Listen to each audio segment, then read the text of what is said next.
इरादा सिर्फ एक है, एजेंडा सिर्फ एक है, गोल सिर्फ एक है, कोरोना वायरस को हराना है, कोरोना वायरस को भगाना है, फिर चाहे इसकी कोई भी कीमत क्यों ना देनी पड़े। लोगों की नौकरियां छूट जाए, घर बार छूट जाए, भूख से मर जाएं, इकोनॉमी क्रैश हो जाए, कोई फर्क नहीं पड़ता, लेकिन हर हाल में हमें कोरोना वायरस को हराना है। सॉरी, कोरोना वायरस नहीं, novel corona virus. Corona virus और नोबल कोरोना वायरस में फ़र्क है।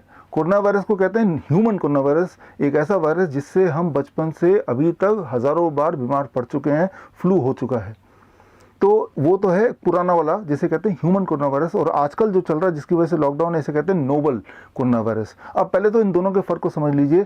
यूँ मानिए कि जो नोबल कोरोना वायरस है, पुराने वाले वायरस का सौतेला भाई मान सकते हैं। कंपैरिजन के लिए आपके सामने स्क्रीन पे देखिए, जब भी किसी दो वायरस को कंपेयर करते हैं तो दो इंपॉर्टेंट फैक्टर देखते हैं, एक तो उसकी फैलने की शक्ति और दूसरा उसकी मारने की शक्ति। अब अगर आप स्क्रीन पे देखें तो पुराना वाला वायरस जिससे हम कई बार पीड़ित हो चुके हैं और ठीक भी हो चुके हैं, तभी आप और हम जिंदा हैं, तो उसके जो फैलने की शक्ति है वो नए वाले वायरस से डबल है, डबल, 2 गुना। इसे कहते हैं R0, ट्रांसमिशन की रेट।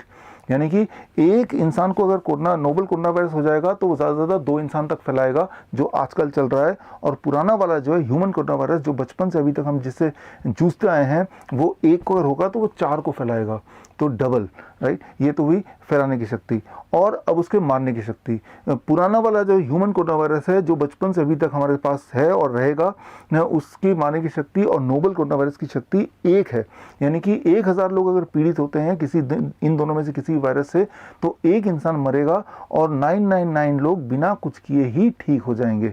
कुछ कर भी नहीं सकते, क्योंकि ना तो नोबल का कोई वैक्सीन या ड्रग है, ना तो पुराने वाले का कोई वैक्सीन या कोई दवाई है। तो जब भी कोई ठीक होता है आया है अब तक, तो अपने आप ही ठीक होता आया है। और अगर उस पर कोई एक्सपेरिमेंट होने लगे, एक्सपेरिमेंटल ड्रग का, तब शायद वो दवाई से ज़रूर मर सकता है। अदरवाइज इसमें जो मोर्टलिटी रेट है, केस फैटिलिटी रेट जिसे बोलते हैं, वो बहुत ही मामूली है, वो है 0.1%, यानी कि 1000 में एक इंसान के मरने के चांसेस।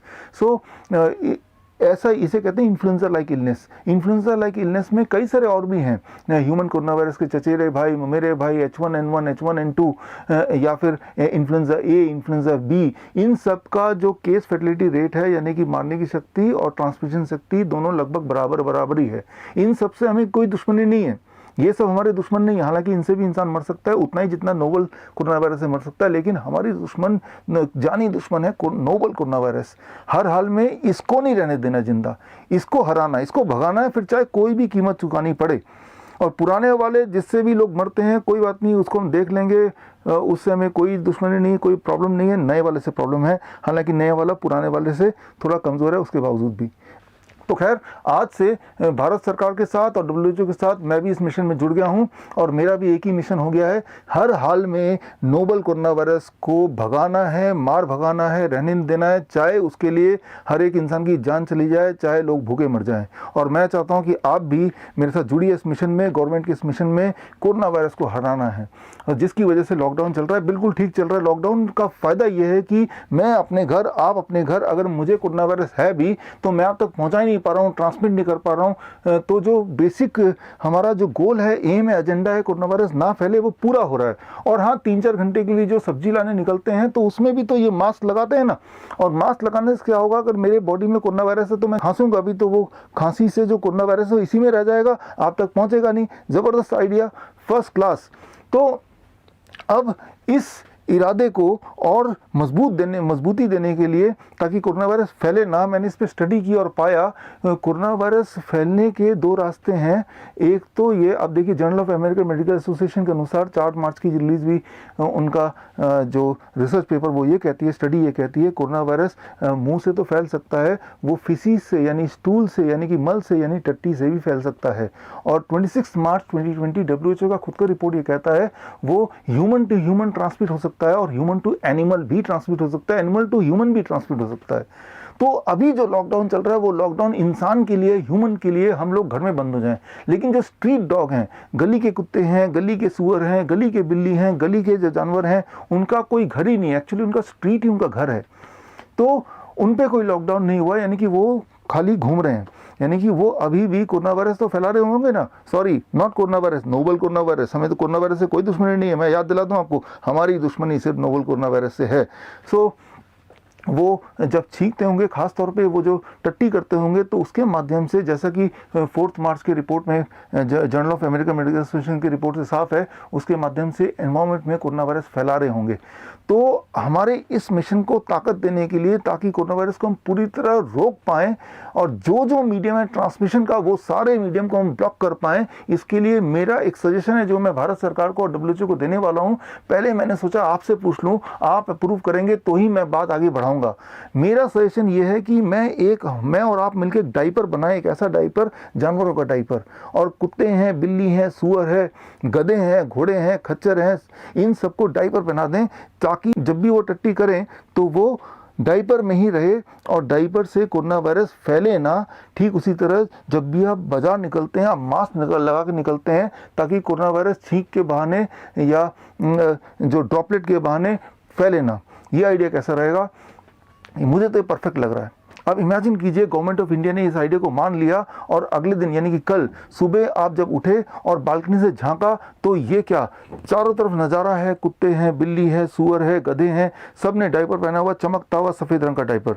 अब डे 2, दूसरे दिन आपने झांका बालकनी से, देखा अरे ये क्या, सारे जानवर डाइपर तो पहने हुए लेकिन वो थोड़ा बड़ा दिख रहा है, भारी दिख रहा है, मोटा दिख रहा है, यानी कि ये जो मेथड है बिल्कुल काम कर रहा है। कोरोना वायरस रुका हुआ है, अटका हुआ है, वो फैल नहीं रहा है। अब day 3, day 4, day 5, day 6, day 7 की बात करते हैं। डे 7 पे आ गए, आपने देखा अब क्या स्थिति है? स्थिति यह है कि वो डाइपर और फूल गए हैं, वो पीले पड़ चुके हैं, गंदे हो चुके हैं, मक्खी मच्छर भिनभिना रहे हैं, सारा का सारा वातावरण बिल्कुल पोल्यूटेड हो चुका है और हर जगह बदबू ही बदबू आ रही है। इवन जानवर खुद ही इन्फेक्शियस होते जा रहे हैं, वो इन्फेक्शन और बहुत सारे इन्फेक्शन से बीमार पड़ते जा रहे हैं। लेकिन कोई फर्क नहीं पड़ता, हमारा इरादा कुछ और नहीं है, सिर्फ एक ही है कि कोरोना वायरस नहीं फैलना चाहिए, फिर चाहे जानवर मरे या इंसान मरे या इन्फेक्शन फैले या ना फैले। अब अगर इंसान के कॉन्टेक्स्ट में बात करें तो याद रखिए, जब आप ये मास्क लगा के जाते हैं तो जब भी आप छींकते होंगे तो उसके अंदर जितने वायरस या बैक्टीरिया या पैथोजन होगा वो एयर में ना जाके वो इसमें रह जाते होंगे। अब ये जो मास्क है, ये न जाने कितनी बार अनजाने में आप छूते हैं उसको और फिर पहनते हैं, फिर उसको घर में रख देते हैं, गाड़ी में रख देते हैं और इसी हाथ से आप फ्रूट्स एंड वेजिटेबल लेते हैं। तो ये ट्रांसमिशन को रोक नहीं पा रहा है, पहली बात। और दूसरी बात याद रखिए, कोरोना वायरस का जो डायमीटर है वो है 100 नैनोमीटर। 100 नैनोमीटर इतना छोटा होता है कि जहाँ कहीं से भी पानी ट्रांसमिट कर सकता है, हवा पास कर सकता है, वहां से कोरोना वायरस भी पास कर सकता है। और एक बार को अगर ये रुक भी पाता है तो यहाँ रुक गया है, स्टैग्नेंट हो गया है। याद रखिए, जहाँ पे स्टेगनेंसी होती है, जहाँ पे रुकावट होती है, वहीं बीमारी होती है। एक स्टेगनेंट वाटर यानी कि रुकी हुई पानी में ही बीमारी का गढ़ होता है, बचपन से हमें पढ़ाया गया है। फ्लोइंग वाटर में, एक तेजी से जाता हुआ पानी में कभी भी बीमारी नहीं पनपती। बीमारी पनपती कहाँ? जहाँ पानी रुकी हुई है, स्टेगनेंसी में। और वही कुछ तो हम अपने लिए कर रहे हैं।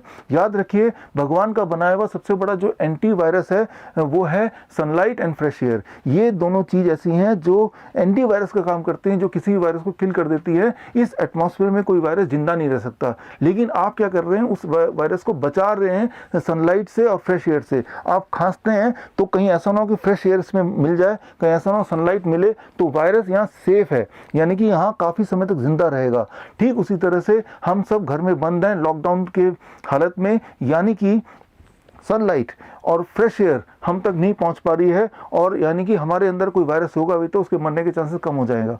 अब इसी को हम बच्चे के कॉन्टेक्स्ट में बात करते हैं। छोटे छोटे बच्चे जो घर में बंद हैं, पिछले 40 दिन से 50 दिन से ना तो उनको सनलाइट मिल रहा, ना फ्रेश एयर मिल रहा, ना ही दौड़ने भागने की जगह मिल रही है।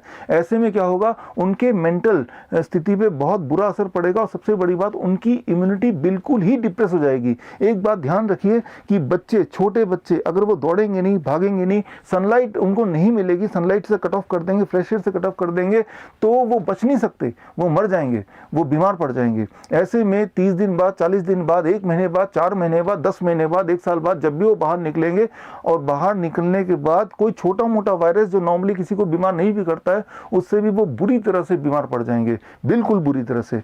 तो एक तरफ तो ये है हमारी जंग कि किसी भी तरह से कोरोना वायरस को हराना है, और उसकी कीमत हम क्या चुका रहे हैं कि हम और आप तो अपनी इम्यूनिटी को कमज़ोर कर रहे हैं। और हम और आप तो फिर भी सब्जी बाजार वगैरह एक आध बार चले आते हैं सब्जी लाने के बहाने, फल फ्रूट लाने के बहाने, लेकिन छोटा बच्चा जो घर में हर हालत में कैद है, उसके दिमाग में, उसकी बॉडी की इम्यूनिटी में बहुत बड़ा प्रभाव पड़ रहा है, इतना बड़ा प्रभाव जिससे बाहर निकलना कई साल लग जाएंगे उस बच्चे को। और कई लोग तो, कोई बच्चे तो कई साल तक पहुंचेंगे भी नहीं। ये बात आप खुद ही वेरीफाई कर लीजिए, किसी से पूछ के देखिए। तो खैर फाइनली मेरा आपसे कुछ सवाल है। पहला सवाल, कैसा लगा मेरा आइडिया वो डाइपर वाला? आप अप्रूव करते हैं कि नहीं? अगर तो आप अप्रूव करते हैं तो मैं और आप मिलके गवर्नमेंट ऑफ इंडिया से ये मशवरा दे सकते हैं, पहली बात। दूसरे सवाल का आप जवाब देंगे, मैं आपके जवाब को वेट करूंगा। वो जवाब ये, क्या अभी भी आपको लगता है कि ये मास्क आपको किसी भी तरह से प्रोटेक्ट कर रहा है कोरोना वायरस से, या फॉर दैट मैटर किसी वायरस से बचाने के लिए, या नोवल कोरोना वायरस से बचाने के लिए? लेकिन मुझे तो ये लगता है कि जितनी बार मास्क पहन के हम निकलते हैं तो अनजाने में दिमाग में एक डर घूमता रहता है, देखो भाई हम प्रोटेक्टेड नहीं है, हम मारे जाएंगे, हम मारे जाएंगे, मारे जाएंगे, मारे जाएंगे। ये एहसास हमेशा रहता है। मुझे तो ऐसा लगता है कि ना जाने कोई ऐसा षड्यंत्र है ताकि हमें याद रहे कि माहौल ठीक नहीं है, कभी भी हम मर सकते हैं। ये जो सोच है कि माहौल ठीक नहीं, कभी भी मर सकते हैं, याद रखिए ये सोच हमें जरूर मार देगा। Corona virus, novel corona virus या कोई और चीज हमें मारे ना मारे, याद रखिए हमारी सोच जब नेगेटिव होती है, and that is our biggest enemy. ये तो साइंटिफिकली प्रूवन है। इंसान अगर सोच ले मैं बच नहीं सकता, तो दुनिया की कोई ताकत उसे बचा नहीं सकती। इस पे तो मैं क्या लेक्चर दूं, ये तो आपको पता है, ये तो जग जाहिर है, ये तो एक अल्टीमेट ट्रुथ है। उतना ही सच है जितना कि सच डेथ होती है। तो आपके जवाब के इंतजार में मैं doctor Biswaroop Roy Chowdhury, all the best, thank you, जय हिंद।